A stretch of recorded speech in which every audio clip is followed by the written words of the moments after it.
She says, my mission is to help build victors from victims, to aid individuals in using the wooden blocks of their weighted pain as golden footsteps that will enable them to reach, grab hold of, and relentlessly become their best selves.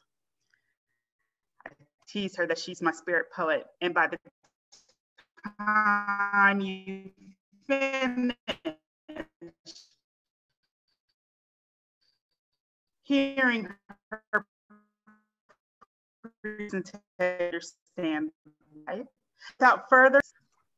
Well, thank you, thank you, thank you. What a riveting intro. No pressure. No pressure, Dr. Pinker, never with you. I love Dr. Pinker. Thank you so much for inviting me to this symposium. Thank you to all of you who are present, all of the speakers who have gone so far. I have thoroughly enjoyed myself. The interview was great. Dr. Abegunde was great, and our breakout session. This has been such a wonderful, wonderful Saturday, and I am blessed, privileged, honored to be here and to share. So here we are. And I'm not going to talk too much to start. I'm going to screen my film. Is that okay? Y'all want to see a little movie? If you don't have your popcorn, you need to get your popcorn. I hope you got your popcorn during the break. Somebody probably should have told you. Fault. You caught me slipping, but here we go. I'm going to share with you a film that I was able to put together, not just by myself. It was a collaborative effort, a beautiful, intense labor of love. 16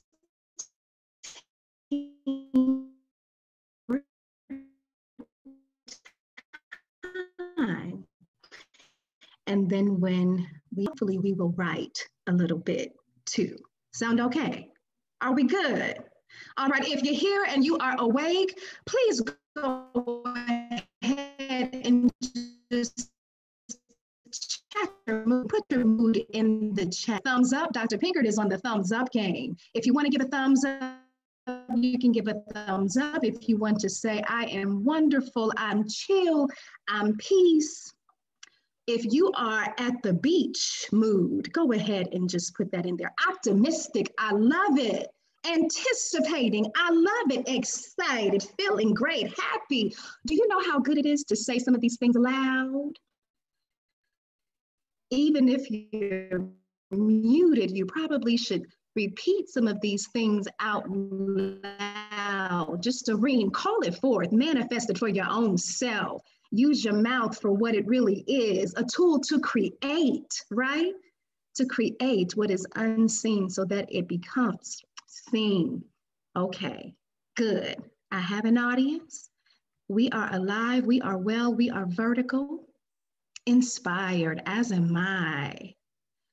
And I'm gonna go ahead and get this movie started. Here we go, you all. You got your fingers crossed. Are you praying? We're going to share screens now. Here we go.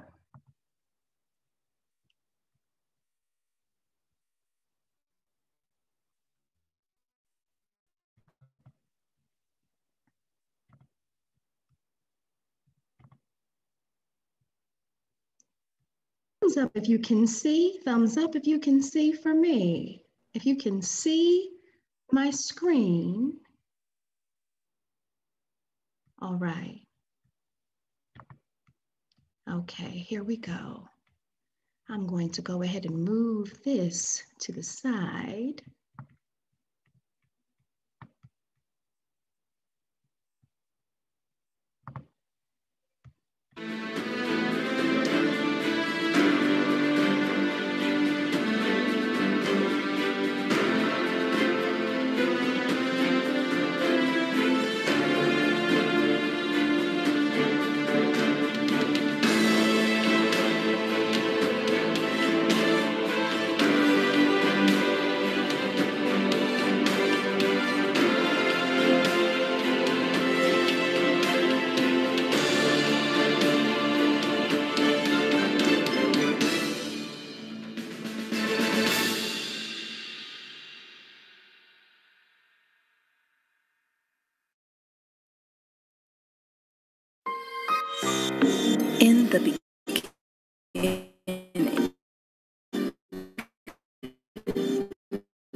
And sirens were screeching trumpets unmuted, often sampled in the day's bumper-to-bumper remix. DJ partners made records of lovers on turntable beds. Some scratched faces with fist needles. But songs in the key of Corona left everybody spinning. Ladies and gentlemen, this is a pandemic.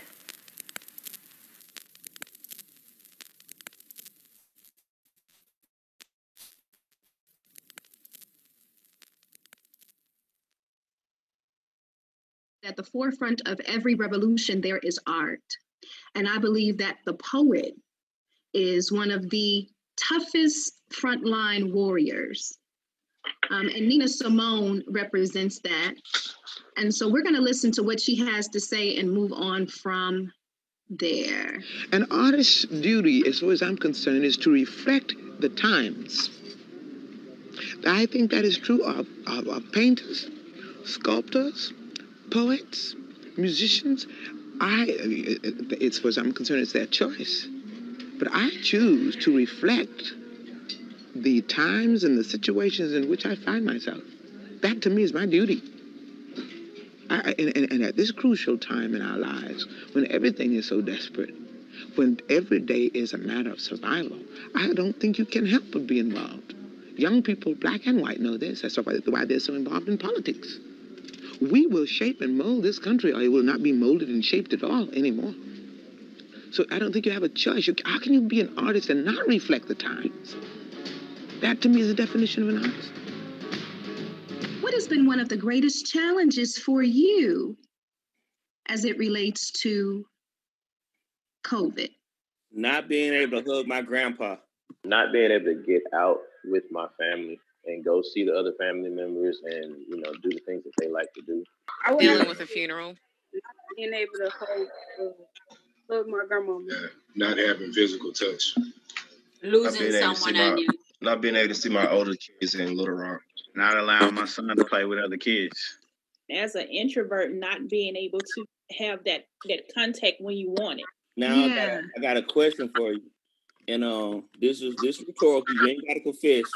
How many of you have written about that and submitted it somewhere? So many things get pressed away and washed away in our history that we don't know about. So I feel like it's kind of our duty on that sense to make sure that we document it in a way that people are willing and want to actually listen to it, watch it, whatever your gift is. It's another form of media for people who are in the arts that might not be understanding or actually paying attention to mainstream media. I went through different stages of emotions, and I always thought about how art is being healing for me, not necessarily for even the audience that I'm out of reach, but more like me writing and healing. And this is like the first time in my lifetime that is a pandemic that is global, that is affecting so many different countries at the same time, so many different people, so many different walks of life. The history comes to life really by the people that lived it, and it's 50 years after it passes. Most of us 80s babies used to sit up under grandma and shell peas or whatever, and she passed down stories. If nobody tells those stories, then how would we ever know about where we've come from and where we hope to go? Ladies and gentlemen, this is a pandemic, and we've been ordered to suspend the majority of our activities, adjust our proclivities. It's no longer business as usual. Pastors posting cash apps, some to genuinely give back, and the doors of the church are now closed. People, we have got to be more spiritual. Even news stations have described these proportions as biblical. We've got earthquakes in diverse places, raging fires, locust-induced famine, pestilence in every nation, and all are told to stay home. Places of rest shape-shift to cages. The once sane mind goes crazy in isolation. But we the escape artists, writing our way to liberation. Ingenuity cocked and loaded, strapped, 'cause we creative.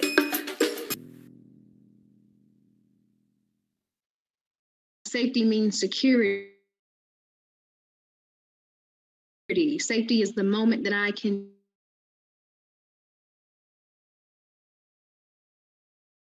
just breathe. What do you think about Black people during this pandemic? Are you safe? Are they safe? Black people mentally may not be safe. So a lot of Black people are typically going out their day-to-day, you know, hanging, chilling, but inside when you have to stay at home, it's mandatory to stay at home. You have to heal, basically. You have to deal with everything that you've been trying to suppress. As a people, we're so much more at a disadvantage because not only have we, like you said, dealt with slavery, dealt with the police killing our children and women and men and just for no reason and us killing each other. What say you in regards to the fact that even though you would assume you find safety, you find shelter, right, in your home. A neighborhood is a safe zone. We've been locked in and then we've been told, hey, get out, right, for exercise. Let's say his name, Ahmaud Arbery. During this pandemic.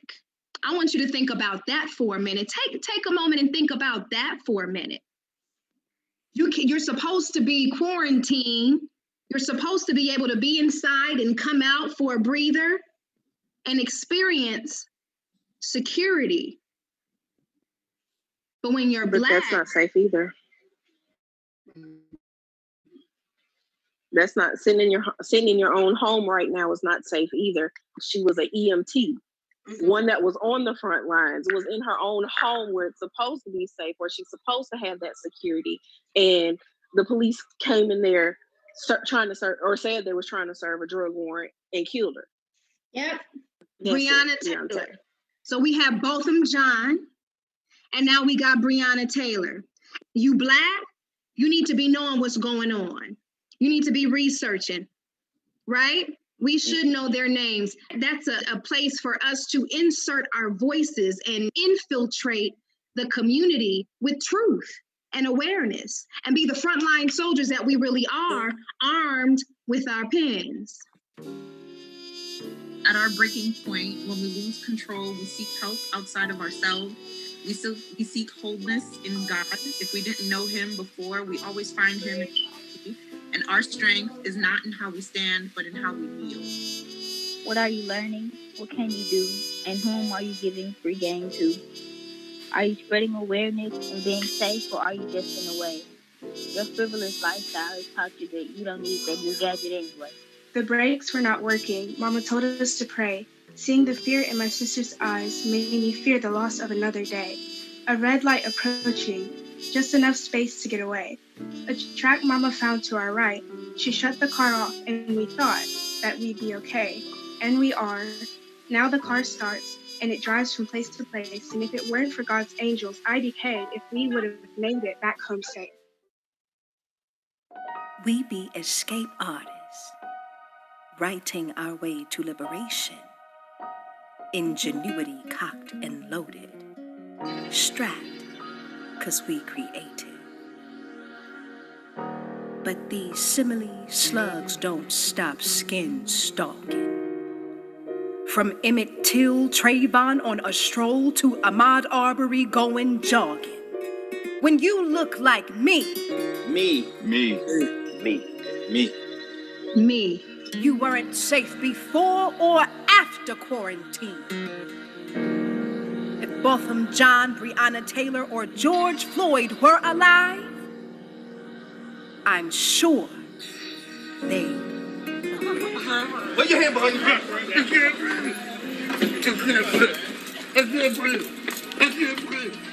It's good breathe. Well, you got him down, man. Let him breathe, at least, man. I've been trying to help out.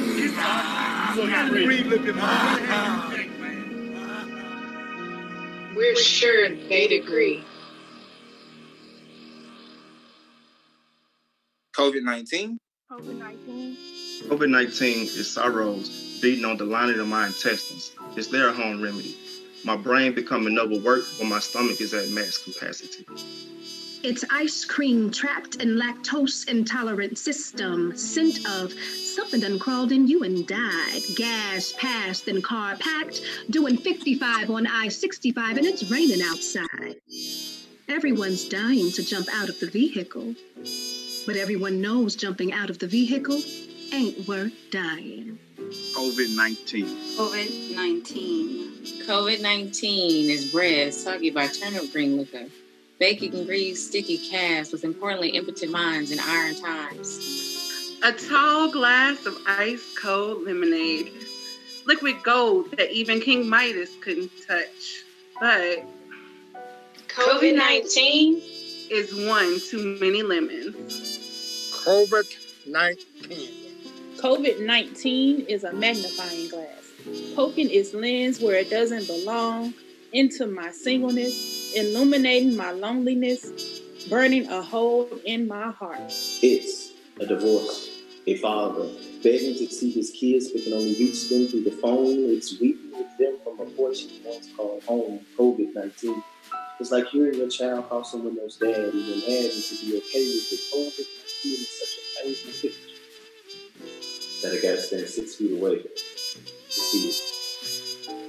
COVID-19 is a mad street butcher, hacking earth and her entrails, wildly under night. He beat her bloody, cut her into pieces, sold her body for rolls of toilet paper and Clorox wipes. Hideous is this beauty. And we're all on this ride. Red below sign. You must be This toll to die. Bruising bodies into eternities, leaving mothers to cry rivers eternally.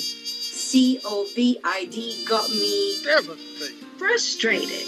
Not allowing my son to play with other children is an uppercut from a champion, heavyweighted. COVID-19. COVID-19 is a ticking time bomb, a firecracker, the disappearance of childish laughter. Dreams of the young, gassed, deployed. Hopes of the elders destroyed. COVID-19. COVID-19 is a storm knocking out the reception to your television in the middle of your favorite scene of your favorite sitcom. We know that it will pass, but the irritation. COVID-19. COVID-19 is the love song skipping during a slow dance. A bittersweet verse. Better yet, melancholy lows and your jubilant highs reflect smiles from some and others' peaked out cries. COVID-19 is an oxymoron, a cruel kindness, an accelerant to obsoleteness and innovation. It opens doors, but shuts doors. Satan seeks to steal, the plague that stalks to kill us. You can use to heal. Creating opportunities for vitality. Provoke us to give. Spread truth, not virus. So well and whole we all may live.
All right. And we're back. And we're back. Okay. Well, I see some people put some things in the chat. I'm glad for that live participation. Thank you for viewing my film. I have to give you some finger snaps for sitting through. You could be anywhere else on this Saturday afternoon, but you are here. We are here together, and I am grateful. All right. So that's my film. I'm going to go ahead and pull something up to share, something else to share with you. Give me just a moment, and I will. If you have any questions, any comments, you could just hold off for me for a moment. I'm definitely going to make sure that you have an opportunity to ask, to speak your mind. All right? Okay.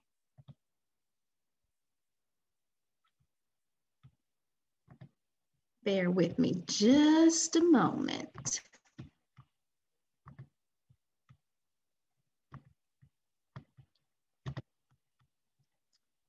All right.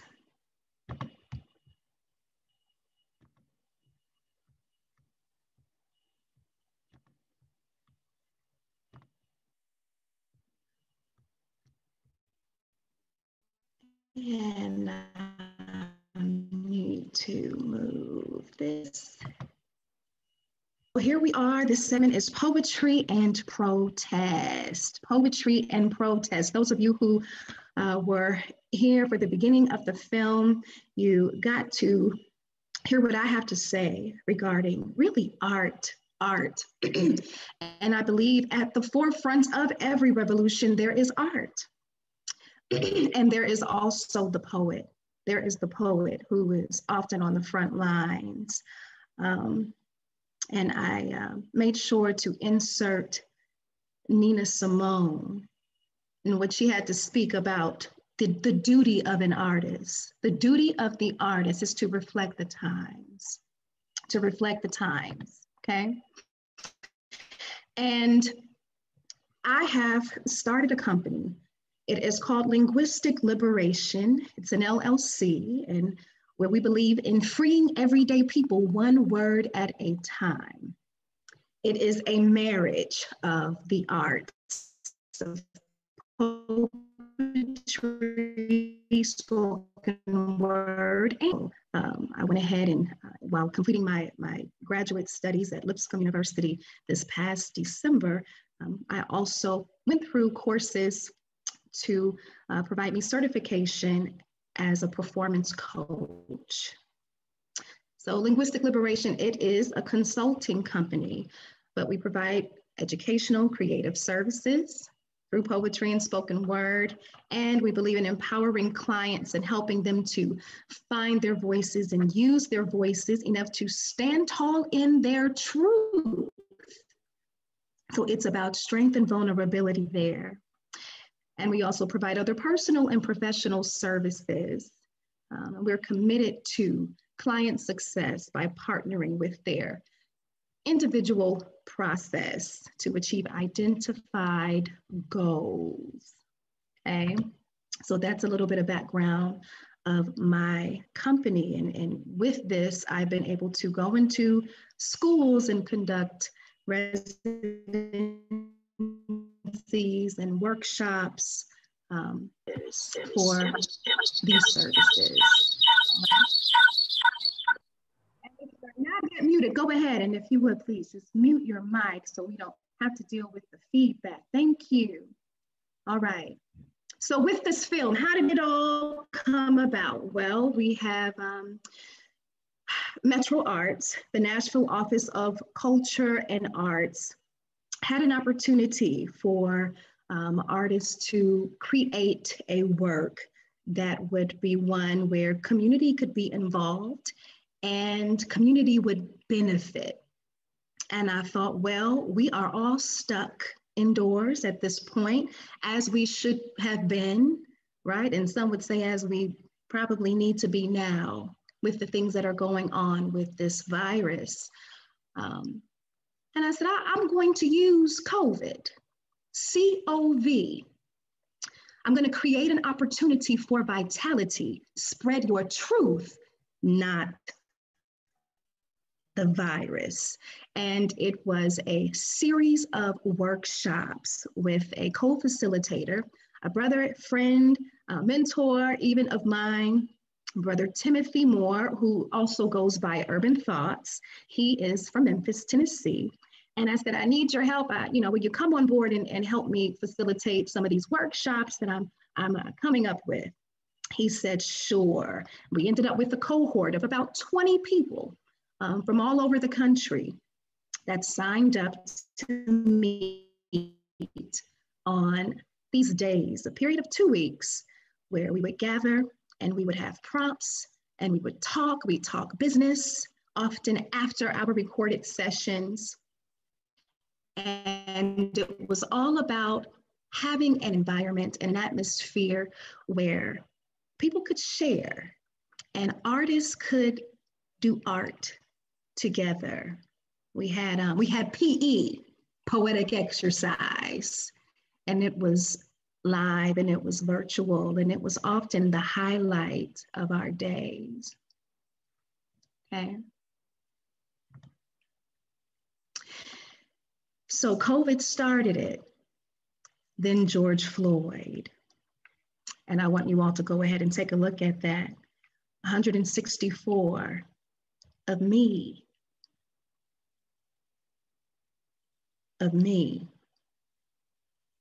were killed by police in the first 8 months of this year.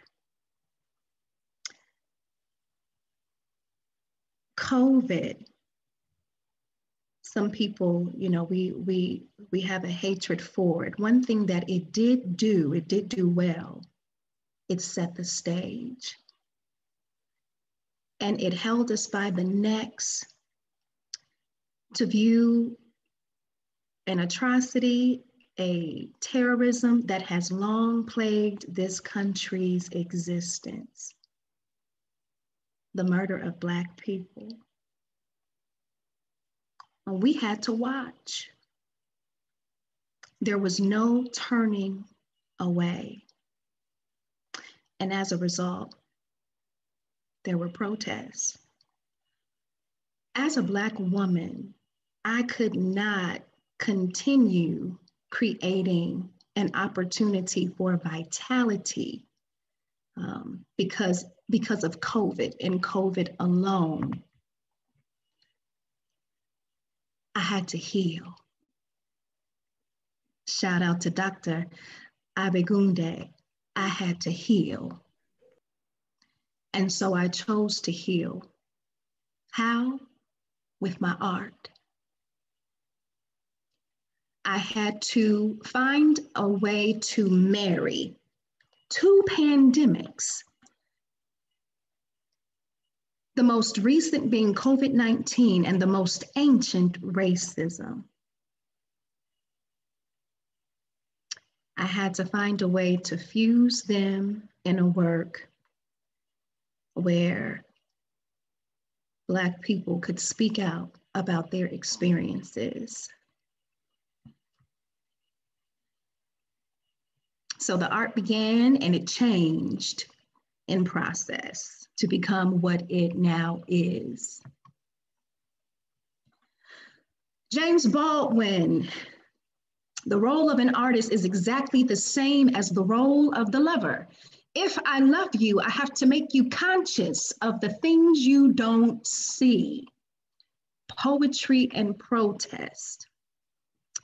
Protesting sometimes because it's not just what people don't see, it's what they opt, what they choose, what they elect not to see. It's what they turn a blind eye to. And so art must make you uncomfortable.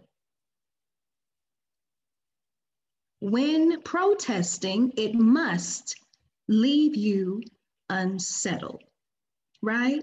Just because it doesn't feel good doesn't mean it's not good for you. In the same aspect, just because something does feel good doesn't always mean it's good for you. Again, Baldwin, all art is a kind of confession, more or less oblique. All artists, if they are to survive, are forced at last to tell the whole story, to vomit the anguish up. And I was glad to hold the bag, if you will, hold the bucket, hold the trash can, not only for myself, but for my sisters and brothers in art, for my sisters and brothers in hue, for people in general.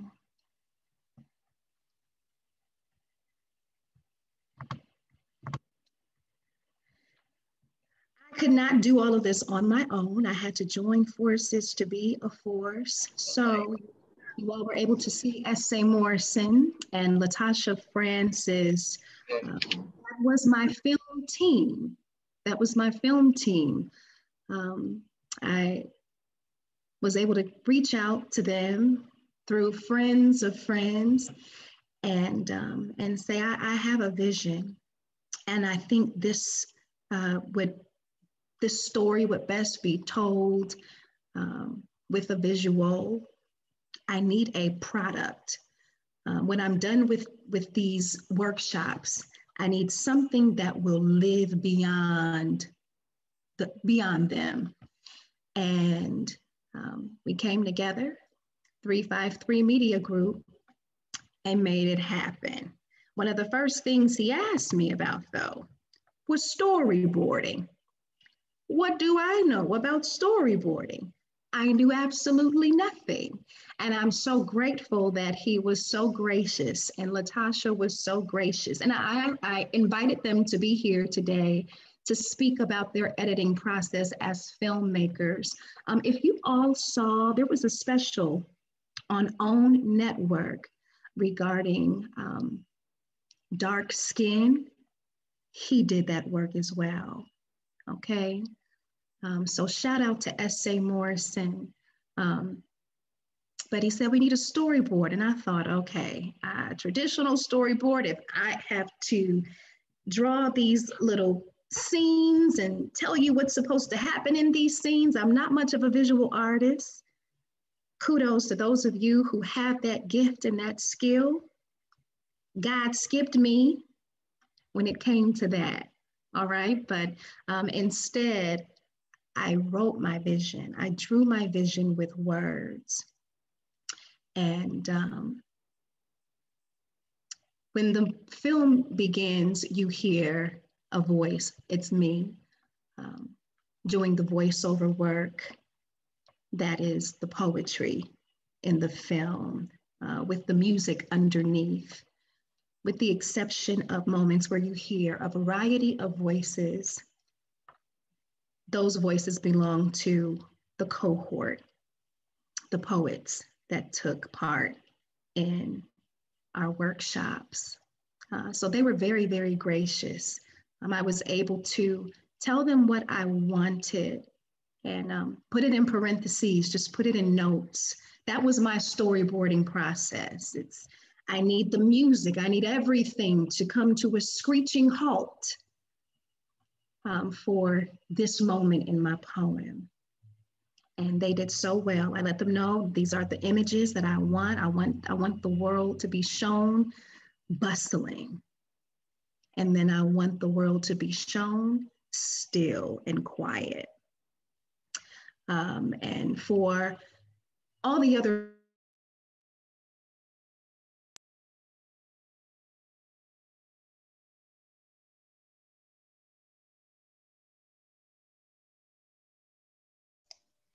I've lost her sound. Has anybody else? Yeah, Tia, we can't hear you. You can't hear me. No. There you go. Yeah, we can hear you now. Hear me now? Yes. Okay. Okay. Thank you. Thank you. I don't know where you lost me. Hopefully I didn't ramble too much where you couldn't hear. That you wanted the world to be still. Okay. I wanted to show the visual of the world being still.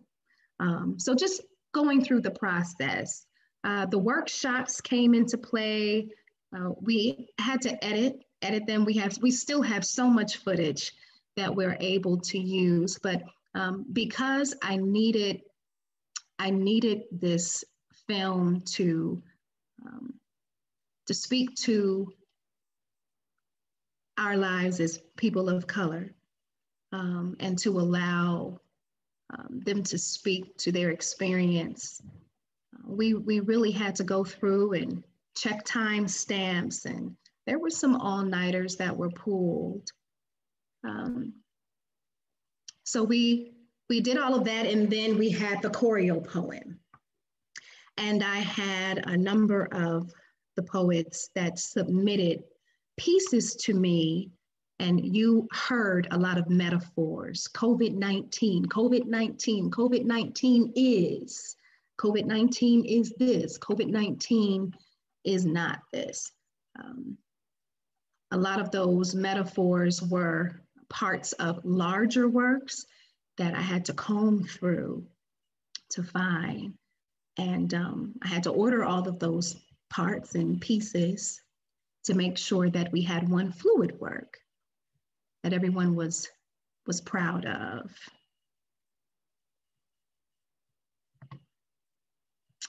Now I'm going to open it up for Q&A. I'm going to stop sharing for a moment. Do I have any questions or any comments before moving forward?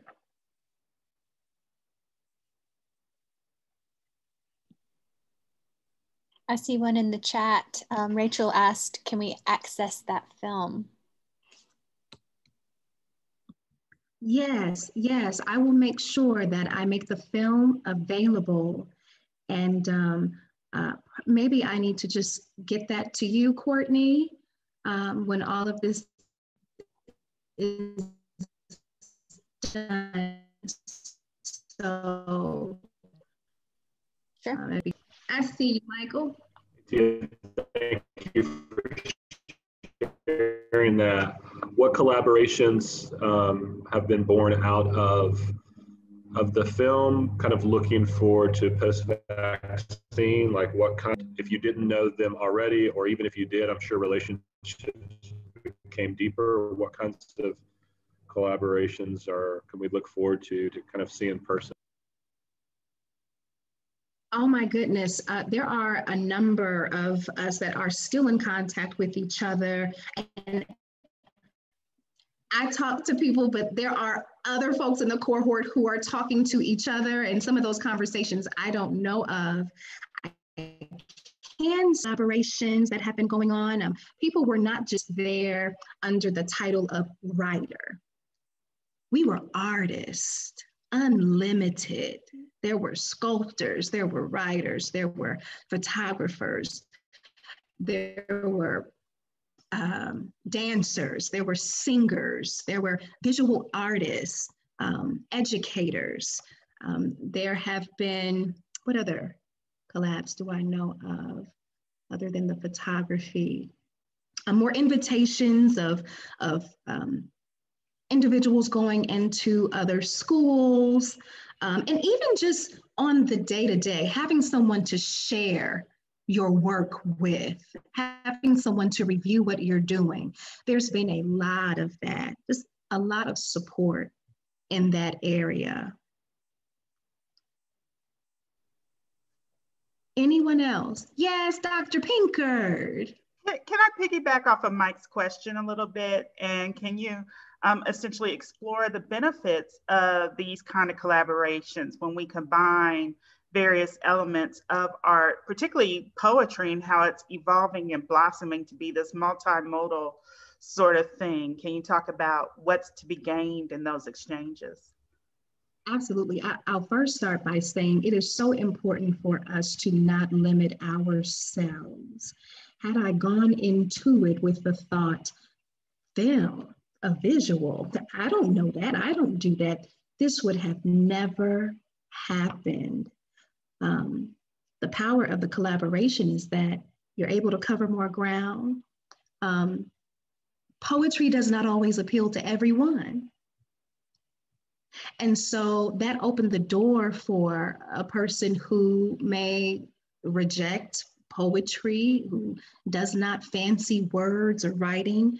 In that respect, they were exposed to another art form. I think it opens the door to more exposure, more knowledge, information and awareness being gained through different mediums.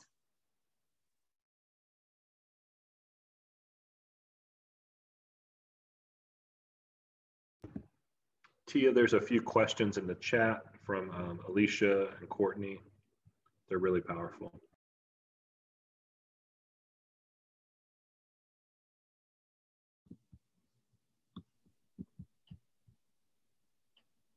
I don't know if he was trying to say something. He was pointing to questions in the chat.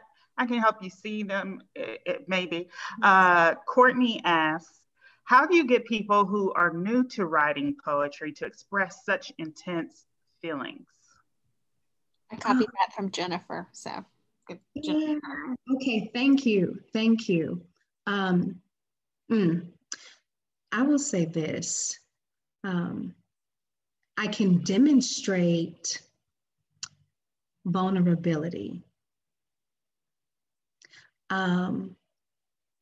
Teaching it is a little different. It's something that has to be encouraged. I believe it is very subjective. The individual has to be willing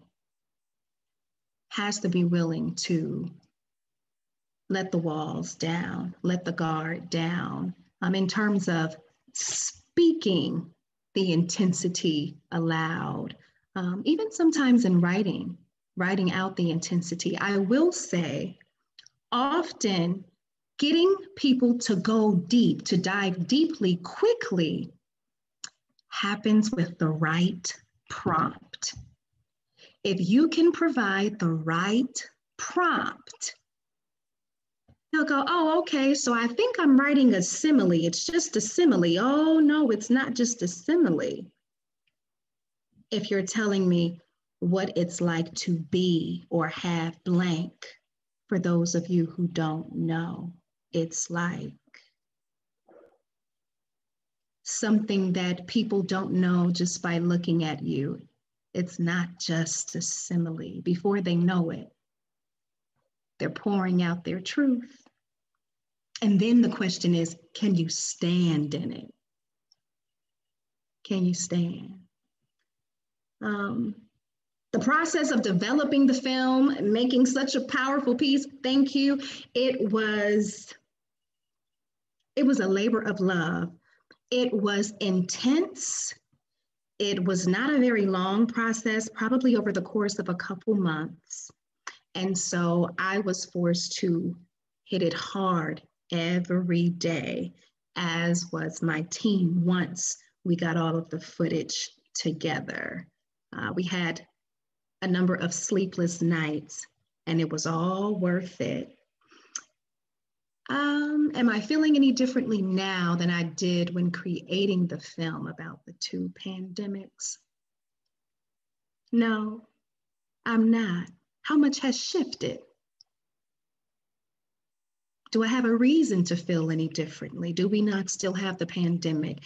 Have our numbers increased, right? And then, well, let's look at the division of this land. Has that yet changed? Awareness still needs to be loud. You know, we still need to have that there. Someone still needs to be speaking up. Someone still needs to be on the front lines, whether you're writing, whether you're showing a film, whether the two are coming together.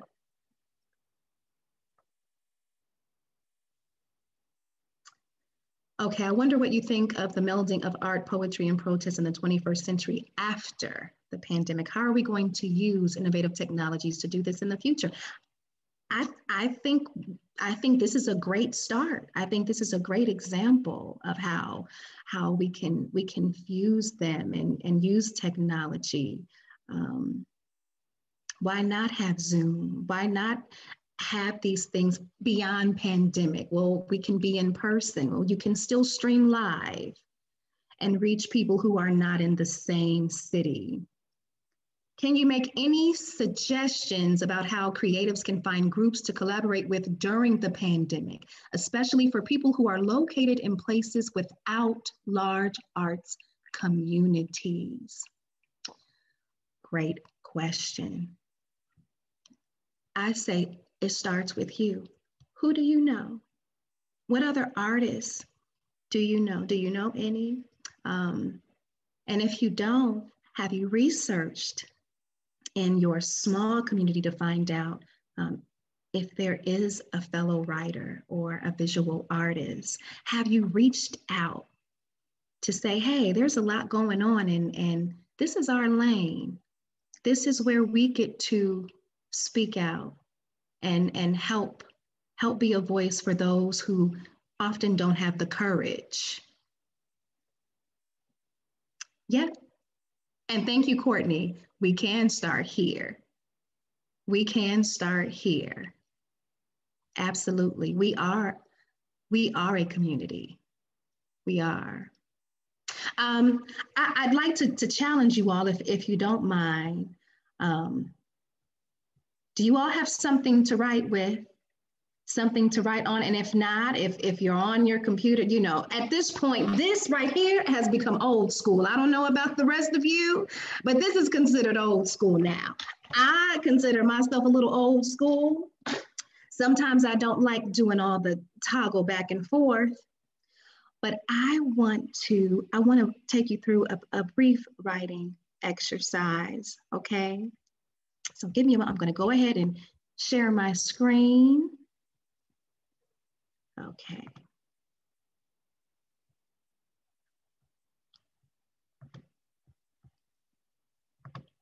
Back here. And wait a minute. Nope, that's not it. I'm going to share this. Okay.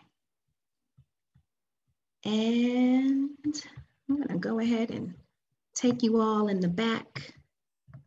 We'll go to the back. Here we are.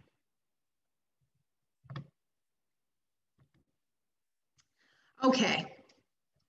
There's a poet who is from New Orleans, Louisiana. He goes by the name of Chancellor Skidmore. Stage name is Zero, spelled with an X.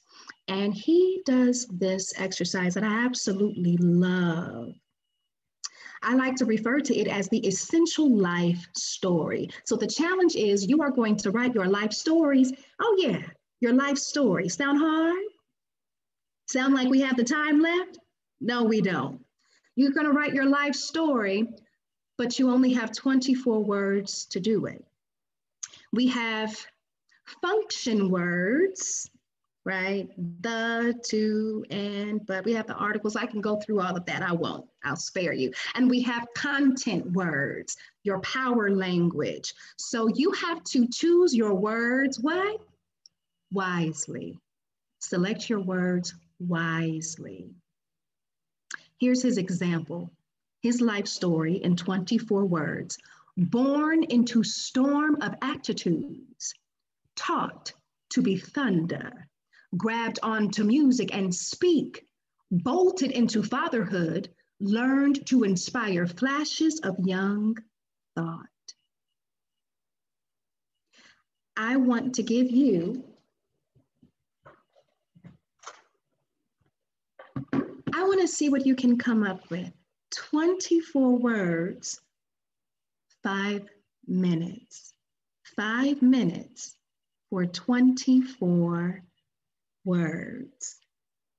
All right? You're not just listing. He did not just list. It's not soccer, favorite sport. Got to write that down. Blue, favorite color. No, you need to make sense. All right? Your time starts now.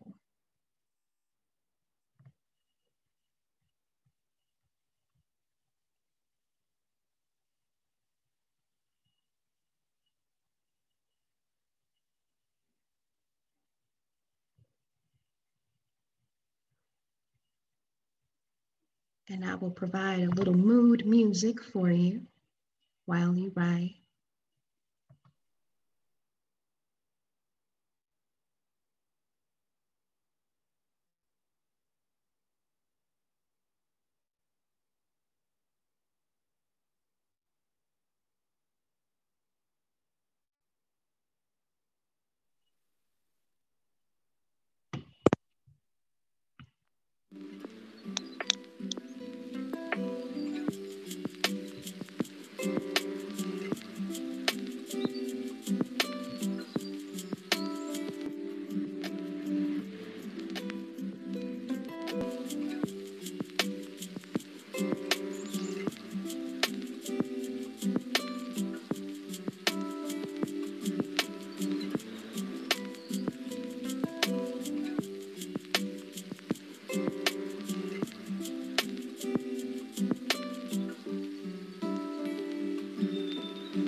All right, all right, all right. You may be done, you may not be done. That is okay. Here is where I'm going to invite you to stand tall in your truth. I'm inviting you to stand tall in your truth. Do I have anyone that is willing? Oh, look, in the chat, there are beautiful words in the chat. Are you willing to share it aloud? Do I have anyone who's not posted in the chat willing to share your piece aloud? And can we all just snap in the spirit of poetry and spoken word? If we'll just show one another that love and that support, that encouragement. Yes, well done. Who do I have that is willing to share?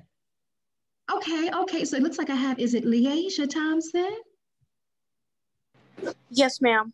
Yes, please go ahead, go right ahead. Thank you so much. Snaps to you. I'm gonna mute myself, go right ahead. You. Born into a land of misunderstanding, heart is pure, mind is disoriented, soul is penetrated by the social expectations of life. Wow, thank you, thank you. I see applause in the room as well. I love it. Thank you so much. I have to claim her. Yes, Dr. Pinker, you always have the best. Always. Do we have anyone else willing to share? I will. All right, Courtney. I'll do mine. As an artist, I'll share my written words. Lover of Mother Earth, spirit searching for others with heart. Pet all the animals, rub their bellies, look under rocks for all the light. Yes, we have the snaps and the claps. Thank you, Courtney. Thank you. Is anyone else willing to share? And I have to go ahead and say, yeah, Amanda, I wonder what it look like in 24 images. That is a great thought. Great question. Okay, let's hear it. Let's hear it. I'll share. Yeah. Okay, so I'm not a poet, but born, encouraged, challenged, praised, denied, revolted, surprised, morphed, embraced unknown adventure, expanded, remembered comfort, returned, challenged, now learning the process of overcoming and enjoying happiness. So. Thanks. Robin, thank you so much for sharing. Thank you so, and I've been sneaking and reading back and forth in between. These are so wonderful. Would anyone else like to share aloud? Okay, okay, and then Jennifer. All right, we have the open mic session. It just started popping. Look at that. Here we go. Me? Okay. 31 of my 45 years have been windy. Before her, brothers, childhood, family, after a spectrum, from joy to pain, marriage, a son, lucky man. Beautiful. Thank you so much for demonstrating strength and vulnerability and standing tall in your truth, Mike. And then I think it was going to be Jennifer is next. Raised in open country and closed minds, searched the world for beauty and depth, finally found meaning within and overflowing love and diversity without. Oh. Thank you. Thank you, Jennifer. Thank you, thank you, thank you for the same. Thank you for the same. I hope you all are also reading what is in the chat. I want to go ahead and share this with you too. I'm going to show you something really quickly. All right, really quickly. So if you paid attention, you see that. You saw that we had 24. I have you in my back room, 24. Guess what? We break it down. From the 24 words, you choose the 12 most essential words to continue telling your story. I'm giving you this so you can make notes. You can continue this exercise in your own time, all right? And finally arrive at your final word. The 24 words becomes the whole of your vocabulary. That's why you had to choose your words wisely. No introducing any brand new words. You can do a variant of one of your 24, but that's it. You can change the tense, that works. But if you didn't write the word new in the 24, you will not write the word new in any of the other categories. Do it again. Give yourself maybe 2.5, 3 minutes for the 12 words. What are the most 12 essential words to keep telling your story? You can put them in a different order. And then challenge yourself in about 1.5 minutes to do 6 from the 12. What are the 6 most essential words to keep telling your story? Break it down again. Give yourselves 60 seconds. 3 words. What are the 3 most essential words from the 6 to tell your life story? And finally, 30 seconds for your final word. What is your final word? I love this exercise. It's always very telling of where you are in a process or after a process. Sometimes you hate the final word. I don't want to put weak, but give yourself a little time and do it again. I guarantee you will probably see a change. Okay. I want to thank you all. I want to thank you for your time. I want to thank Tennessee State University. I want to thank you, Dr. Pinkard, for reaching out to me for this wonderful opportunity, and the Soul Fire Poets whom I've had the privilege of meeting with weekly during school. I want to thank all of the speakers and attendees, all of you artists and educators. Art is education after all. And you can reach me at thetiasmedley@gmail.com. And you can also check out my website, www.linguisticliberation.com. I appreciate you all. Thank you so much.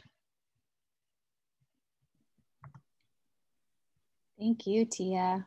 That was awesome. That was so great.